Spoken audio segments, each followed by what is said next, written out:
بسم اللہ الرحمن الرحیم۔ السلام علیکم۔ آج میں آپ سے نماز کے چند فضائل بیان کروں گا۔ اللہ تبارک و تعالی نے ہم پر نماز فرض کر کے احسان عظیم فرمایا ہے۔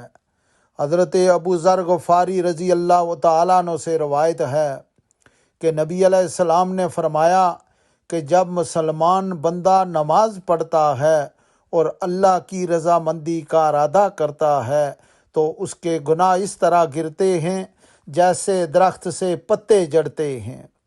ایک اور جگہ فرمایا کہ نماز اللہ کی رضا کا ذریعہ ہے، انبیاء علیہ السلام کا محبوب عمل ہے، معرفت کا نور ہے، دعا کی قبولیت کا سامان ہے، اعمال کے مقبول ہونے کا ذریعہ ہے، رزق میں برکت کا ذریعہ ہے، قبر کا چراغ ہے۔ نماز حقیقی زندگی اور تمام شریعت کا سر چشمہ ہے اور اخلاق کی پاکیزگی کا ذریعہ ہے۔ نماز سے اللہ سے قرب اور ہم کلامی کا شرف حاصل ہوتا ہے۔ نماز رب العزت کی خوشنودی بھی، تقدس بھی، تعظیم بھی اور سلام و دعا بھی، اور اس کی خاص فضیلت کہ اسلام کے سارے فرائض و احکام زمین پر فرض ہوئے اور نماز شب معراج میں عرش الہی پر اللہ تبارک و تعالیٰ کے روبرو فرض ہوئی۔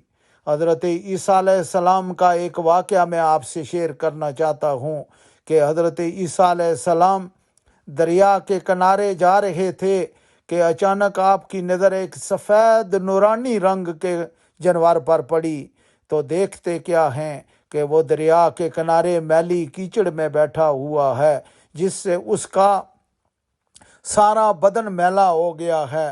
پھر وہ دریا میں نہاتا ہے جس سے وہ اجلا ہو جاتا ہے۔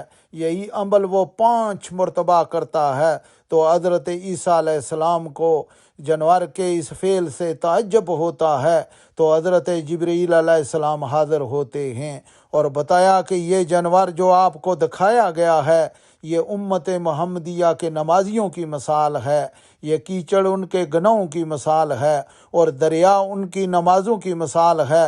امت محمدیہ کے گناہ گار اس 5 نمازوں کے سبب اپنے گناہوں سے پاک صاف ہو جائیں گے۔ ایک بزرگ خاتون کا واقعہ عرض کر کے میں آپ سے اجازت چاہوں گا۔ حضرت سیدنا نوح علیہ السلام کی قوم پر جب عذاب طوفان کی صورت میں آنے لگا تو اللہ تبارک و تعالیٰ نے نوح علیہ السلام کو حکم دیا کہ جو اللہ کے برگزیدہ بندے ہیں ان کو اپنی کشتی میں ساتھ رکھ لینا۔ آپ نے ایک بزرگ خاتون سے وعدہ فرما لیا کہ جب طوفان آئے گا تو میں آپ کو بھی ساتھ رکھوں گا، مگر جب طوفان آیا تو حضرت نوح علیہ السلام کو اس کا خیال نہ رہا۔ طوفان تباہیاں مچاتا ہوا جب ختم ہو گیا تو آپ کو اس خاتون کی اچانک یاد آئی تو نوح علیہ السلام کو بے حد افسوس ہوا، اور جب آپ اس کے گھر پہنچے تو کیا دیکھتے ہیں کہ وہ بوڑھی خاتون عبادت میں مشغول ہے۔ آپ نے اس کو سلام کیا اور طوفان کے متعلق بتایا تو اس نے کہا کہ میں نماز میں مصروف رہی، مجھے پتہ ہی نہیں کہ طوفان آیا ہے یا نہیں۔ یہ نماز کی برکت ہے۔ حضور علیہ السلام کا ارشاد گرامی ہے کہ جب قیامت ہوگی تو یہ نماز سر کا تاج اور بدن کا لباس بنے گی۔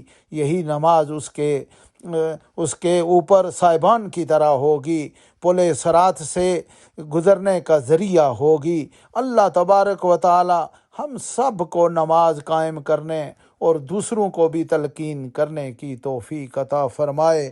آمین۔